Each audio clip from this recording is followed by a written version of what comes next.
Let's keep going with the Kybalion today with talking about principle number 4, polarity.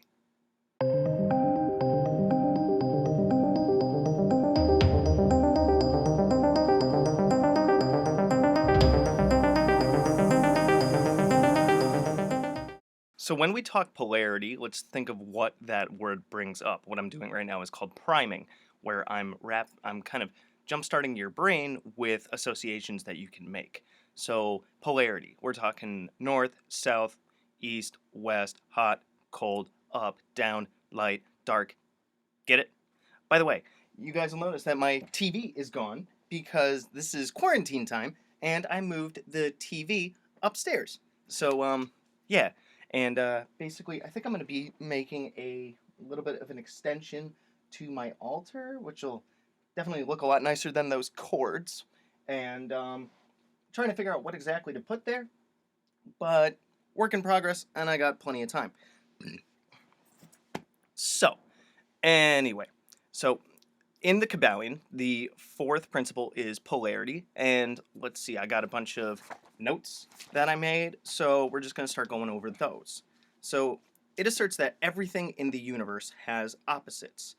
And like I said, hot, cold, up, down, all those. So what I want you guys to think is, let's think about this term, dependent origination. Now, I took this term from Tibetan Buddhism teachings and thinking, because I think it really does apply here. Now, it doesn't speak dependent origination in the Kybalion, but I think that can help us to understand stuff. So, this basically asserts that nothing exists without anything else. And the way that we're going to use this is the way I have it described here. So, we describe things according to the characteristics, the way that they relate to other things. So, there's things in the foreground and there's things in the background. When you describe yourself, you describe attributes that you are and attributes that you are not. When you are describing like how it looks outside, you are describing maybe like that there are trees versus a lack of no trees, that it's bright outside versus dark outside, that it's not that it's warm instead of being cold. you know? Like I said, you wouldn't know hot without cold, old without new, light without dark, positive without negative. So basically, this can help you structure your rituals with deciding the wording of your intent, exactly what you want versus what you don't want, right? And the energies that you want to bring in, okay, you want these types of energies, not these types of energies. If you're looking for a spirit to help you, you want them to help you with this rather than that. You know, you can go with this or you can go with that. And thinking about things in this way of what you want versus what you don't want can help you narrow down that statement of intent that I always talk about. So opposites describe certain characteristics of a given thing. White and black are colors, like 32 degrees, which is freezing, and 212 degrees, which is boiling. We're talking Fahrenheit here. In a way, opposites are experiences of given things and can be somewhat subjective. So the way that I look at something might be totally different than the way that you look at something. There's a really cool video by Vsauce, right? Where is your red the same as my red? And coincidentally, that's not even in the notes, but I'm wearing red here, so there are no such things as coincidences. But basically, when you describe something, it is a very personal experience, and our universes, and I say that because the way I experience the world is because of my own input and my own intake of it. So when I'm experiencing the world, it is unique to the way that I experience it and the way that I describe it versus the way that you describe it. Like, for example, I am always very, very, very warm. I am running very hot right now and it sucks, right? My lady, on the other hand, she's always cold. What is cold to her is perfectly fine to me. And so we kind of are opposites in that way. Everything has opposites. Opposites attract, don't they? Positive, negative, da-da-da. Let's see. Now, one of the things that it does talk about in this polarity thing is that it's not necessarily hot's over here, cold's over here, and then north is up here and south is down here. Like if you think about it this way, if you are going west, you will always go west. If you are going east, you will always go east. If you go north, you're going to eventually go south. Basically, what I'm trying to get to here is that everything is really on a continuum.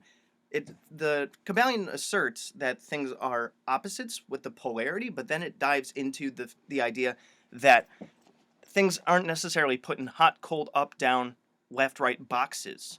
Things are more on a continuum. So, kind of cold, kind of warm. What my experience is might be different than your experience, but either way, we are experiencing temperature. Same thing with it being light or dark outside. Light and dark is really just an expression of light. And even different colors is all an expression of light. So there's this whole continuum. Like the political spectrum, right?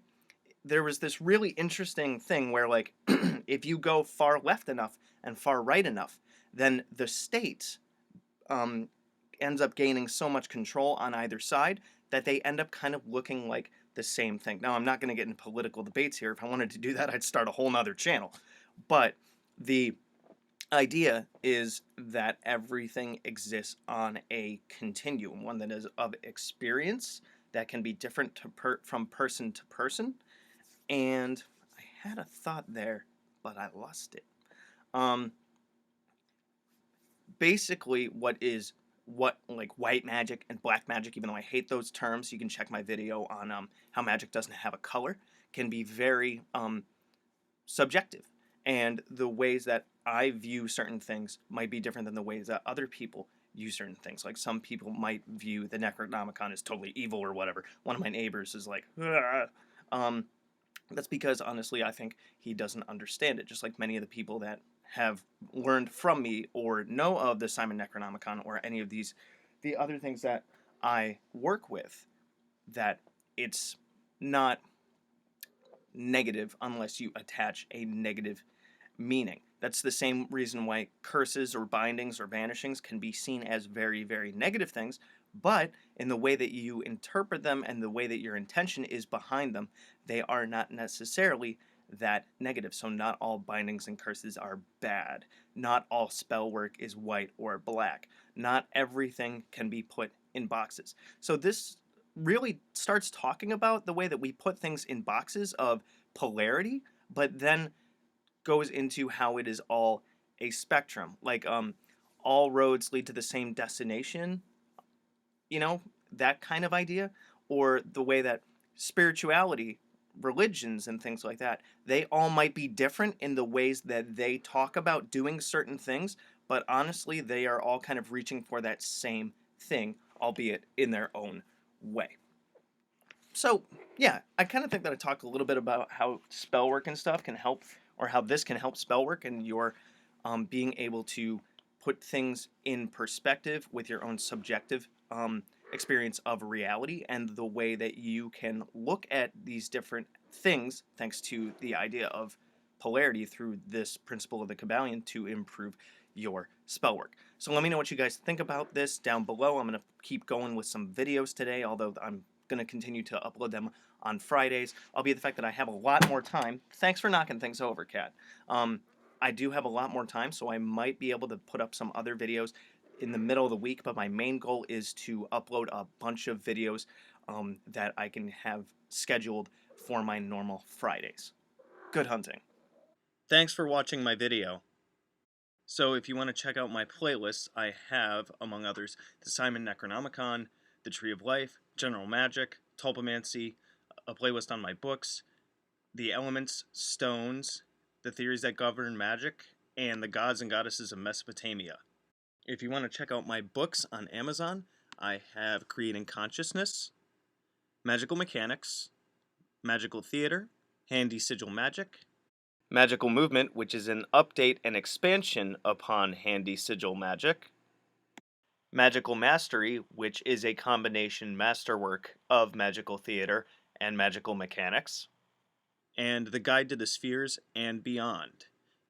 You can also find me on Facebook at Magickology YT.